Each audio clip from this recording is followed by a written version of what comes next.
final points about the pie pastry. We are going to chill it before we fill it.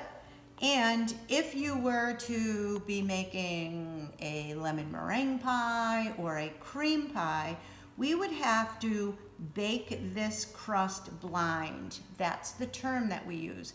That means that we're going to bake the crust with nothing in it. And if that was the case, you have to do a few things to ensure that the crust doesn't shrink. And one of them is to dock it. And I'm going to show you how to do that right now.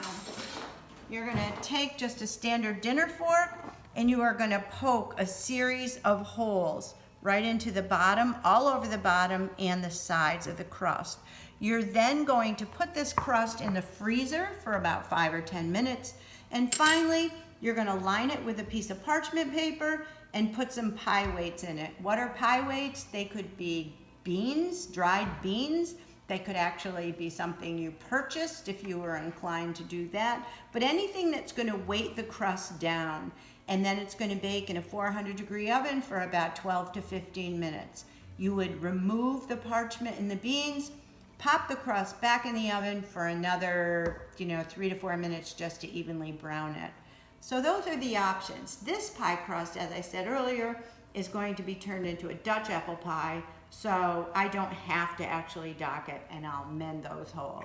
Now, finally, with these rolling pins, the proper way to clean these is to take your bench scraper and scrape off any bits of crust or dough that's on them, and then take a sanitized towel and wipe it. Never put these in water. Water seeps into the center and there's a metal rod that runs through it.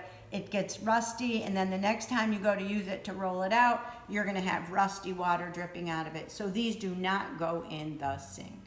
All right, thank you. And here we have the apple crumb pie in a butter pastry crust.